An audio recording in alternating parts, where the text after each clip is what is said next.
In the span of 24 hours, we go through various levels of consciousness, everything from deep sleep to awake and alert. But what does the MCAT expect you to know about consciousness? My name is Neda Bianchi, and welcome to the Kaplan MCAT Science Review video on consciousness. We'll begin by taking a look at what consciousness actually is, how we can detect it, and what states of consciousness exist. Then, we'll look at circadian rhythms to see how they affect whether we're awake or asleep. Next, we'll scrutinize dreaming and what we do know about dreaming, as well as disorders associated with sleep. We'll end by looking at some altered states of consciousness.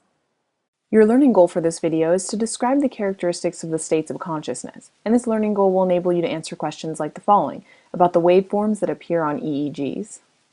Consciousness is a level of awareness of both the world and one's existence within that world. Our level of consciousness can be detected through an electroencephalography, or an EEG. An EEG is a test used to monitor electrical activity in the brain, and it consists of 19 recording electrodes placed on the scalp for about 20 to 40 minutes. This method is generally used to study sleep and to identify areas of unusual brain activity. For example, during a seizure, an individual might have abnormal EEG patterns, which would show up on a computer readout much like this one. The different stages of sleep and wake are correlated to different EEG patterns. Let's explore what those states of consciousness are. Alertness is a state of consciousness in which we are awake and able to think. When you're watching this video, you are obviously alert and excited. And when you think about alertness, think about being in school. You must be able to perceive, process, think, access information, and even express that information verbally. Our alertness is maintained by neurological circuits in the prefrontal cortex, which communicate with the reticular formation, a neural structure located in the brainstem. The communication of these two regions allows our cortex to be awake and alert. If a brain injury disconnects the cortex from the reticular formation, an individual would be in a coma. In the sleep cycle, alertness falls in the awake stage, and we experience a certain level of physiological arousal in alertness. Cortisol levels also tend to be high. An EEG would indicate a brain in the waking state, specifically beta waves, which have a high frequency and occur when a person is alert or concentrating on a mental task, such as you are now. Beta waves occur when neurons are just randomly firing. When you're finished watching this video, you might be so exhausted from all of the excitement that you'll need to wind down. Let's see what that would look like on an EEG. When we are awake and relaxed, we are resting with our eyes closed, but we are still awake. In fact, in the sleep cycle, awake and relaxed falls under the awake stage. But unlike alertness, on an EEG, awake and relaxed appears as alpha waves, which are somewhat slower than beta waves and also more synchronized. Once we fall asleep, we fall into stage 1 of the sleep cycle. When we enter stages 1 and 2, we are officially asleep. And on a sleep cycle, these stages correspond to non-rapid eye movement stages 1 and 2. Stage 1 is heralded in on an EEG as theta waves, which are irregular waveforms with slower frequencies and higher voltages. But as you move even deeper into sleep, you enter stage 2, which is also characterized by theta waves, but is distinguished with the presence of sleep spindles and K-complexes. As we fall even more deeply into sleep, we enter stages 3 and 4, which are also known as slow wave sleep, or SWS. In the sleep cycle, stages 3 and 4 appear as non-rapid eye movement stages 3 and 4. On an EEG, activity becomes slower and slower until delta waves appear, which are the hallmark of stages 3 and 4. Delta waves are low-frequency, high-voltage sleep waves, and when an individual enters delta wave or slow wave sleep, it becomes increasingly difficult to wake that person up. Slow wave sleep has actually been associated with numerous benefits, including cognitive recovery, memory consolidation, and even increased growth hormone release. It can be difficult to keep in mind what all of these stages are and the waveforms that are characteristic of each of the stages. To remember the order of waveforms, you can remember that bats sleep in the day. The stages begin with beta waves, which occur in the awake and alert state, and are followed by alpha waves, which occur in the awake and resting state. Once we fall asleep, we begin the theta wave stage, which includes sleep stages 1 and 2. Finally, delta waves take over in sleep stages 3 and 4, as we fall deeper and deeper into sleep. Sleep stages 1 through 4 are all part of non-rapid eye movement, or NREM sleep. And combined with rapid eye movement, or REM sleep, they create a 90-minute sleep cycle. REM sleep is interspersed between the cycles of NREM, and the longer we sleep, the greater amount of time we spend in REM.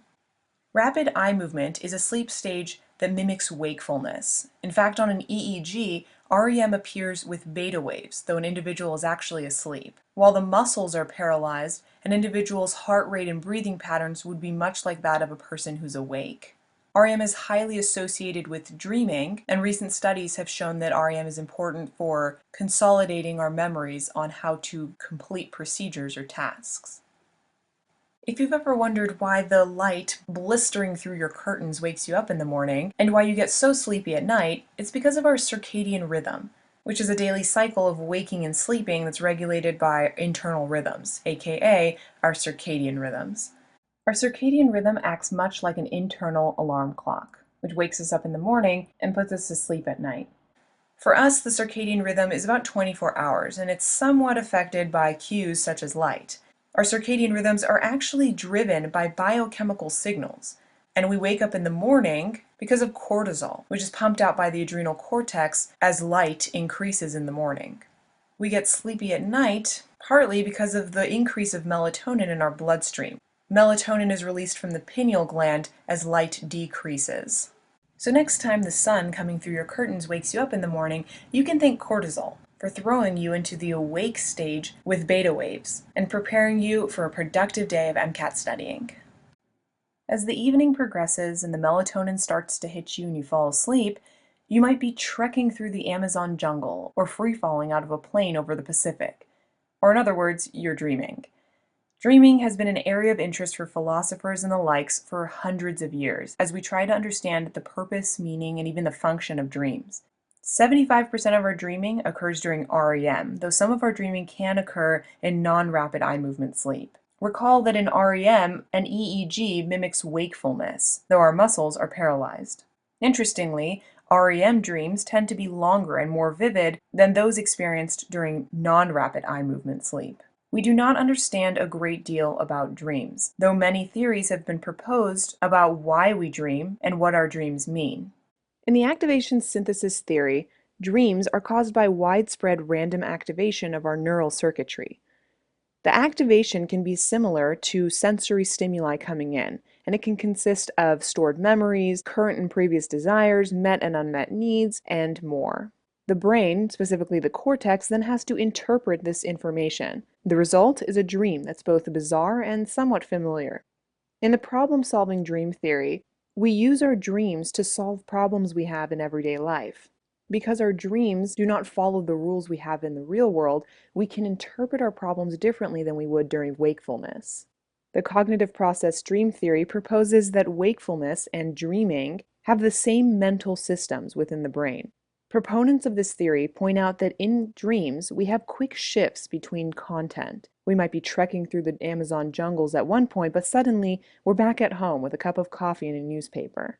The theorists argue that this quick shift also occurs when we are awake, because we have a stream of consciousness. For example, we might be thinking about sharks, pondering how many teeth do they have, and what would I do if I encountered a shark? Then suddenly, your mind moves to that organic chemistry test you have in a week, and how you should probably get back to studying for that. But then your stomach growls and all you can think about is what you're going to eat for lunch. These rapid shifts in your thoughts are similar to sleeping, and in fact theorists believe that sleeping and our stream of consciousness are highly comparable. The neurocognitive models of dreaming seek to unify our cognitive and biological perspectives of dreaming. These models attempt to correlate our subjective experiences of dreaming with the more measurable aspect of physiological changes that occur while we're dreaming. While we don't know a great deal about dreaming, we do know a fair bit about how things can go wrong when we're sleeping. There are two types or categories of sleep disorders, dysomnias and parasomnias. Dysomnias are those disorders that make it difficult for us to fall asleep, to stay asleep, and to avoid sleep. Insomnia occurs when we have difficulty falling asleep and staying asleep. It is the most common sleep disorder and can be related to everything from anxiety to medications. On the other end of the spectrum, narcolepsy is a condition in which individuals are unable to stay awake. Narcoleptics lack voluntary control over when they fall asleep. They tend to feel sleep paralysis, where they're unable to move despite being awake. They have sudden intrusion of rapid eye movement sleep during waking hours, and they can even have hallucinations while they're trying to go to sleep or trying to wake up. Finally, sleep apnea is a dangerous condition in which individuals have an inability to breathe while they're sleeping. Patients with this disorder often wake up during the night just to breathe. This inability to breathe can occur due to a blockage in the pharynx or due to central sleep apnea, which occurs when the brain fails to send signals to the diaphragm to breathe. In contrast to dysomnias, parasomnias are movements or behaviors that individuals have during sleep that are abnormal. Night terrors occur mostly in children. These terrors tend to occur in slow-wave sleep and are characterized by intense anxiety. Children will thrash and scream during these terrors and have a high heart rate and rapid breathing. Recall that in delta wave or slow wave sleep, it's very difficult to wake a person up. For this reason, children having night terrors are especially difficult to wake up. Sleepwalking is another parasomnia that occurs during slow wave sleep. Sleepwalkers can eat, talk, and even drive great distances while they're sleeping. And when they wake up, they can't remember doing any of those actions. Other sleep disorders include sleep deprivation, which can occur more commonly as a result of having as little as one night of sleep to multiple nights without sleep. This includes a couple nights with subpar sleep or just not sleeping as many hours. Sleep deprivation tends to make individuals irritable and moody. People with sleep deprivation have slower reaction times, and their performance in tasks tends to be poor compared to normal. Extreme deprivation can cause psychosis. When people are given the chance to sleep after sleep deprivation, they tend to compensate with a massive rapid eye movement rebound, which means that people will have an earlier onset of rapid eye movement, and their rapid eye movement sleep stage will last longer than it normally would. Dysomnias, parasomnias, and sleep deprivation are all forms of sleep disorders, or things that can go wrong when we're sleeping or attempting to sleep. Altered states are not necessarily things that can go wrong with sleep, but rather abnormal levels or stages of consciousness. Hypnosis is one of those altered states, in which a person seems to be in control of their normal functions, but they're in a highly suggestible state, which means that the hypnotized person will experience the commands of another person as involuntary actions. To place a person in hypnosis, a hypnotist can use hypnotic induction, which relaxes the person and increases their level of concentration. Then a hypnotist can suggest actions or beliefs to the hypnotized person, who will readily take on these ideas or actions. Hypnosis has had numerous positive uses, including pain control and memory enhancement. Another altered state is meditation. Meditation is a form of quieting the mind, and it results in numerous physiological changes, including decreased heart rate and blood pressure. On an EEG, meditation appears with theta waves, just as in stage 1 sleep, as well as slow alpha waves. In secular Western tradition, meditation is often used as a means of decreasing anxiety and worrying in counseling, psychotherapy, and more. Because of its stress relief benefits, you might consider engaging in some meditation in between your studying. Let's see how the MCAT might test the concepts in this video. Read and answer the practice question. The answer is A. We exhibit beta waves during our wakeful or rapid eye movement stages. Theta waves are characteristic of stage 4. Thus, stage 4 and beta waves do not pair. If you had trouble with this question, review the mnemonic "bats sleep in the day" to remember which waves are associated with which stages of the sleep cycle.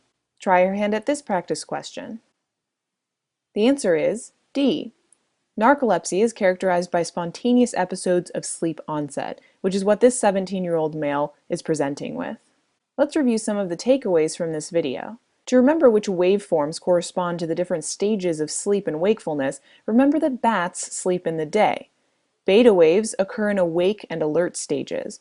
Beta waves have a high frequency and occur when neurons are just randomly firing. Alpha waves occur in the awake and resting stage, in which an individual has their eyes closed and are relaxing, but they're still awake. Theta waves occur in sleep stages 1 and 2, as soon as we doze off. These are irregular waveforms that have slower frequencies and higher voltages than both beta and alpha waves. Delta waves occur in sleep stages 3 and 4, which are also characterized as slow wave sleep.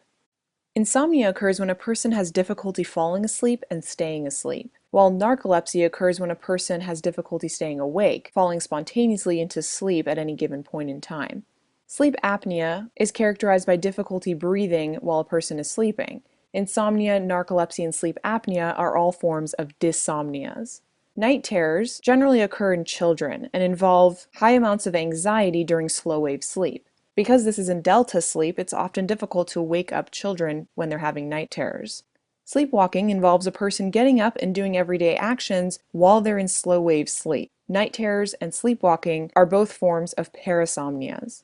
Our circadian rhythm is an internal clock driven by melatonin and cortisol, which are released as a response to varied amounts of light during the day and evening. Hypnosis is an altered state of mind that occurs after hypnotic induction and leads to an individual being in a highly suggestible state, which means they easily succumb to the suggestions of others.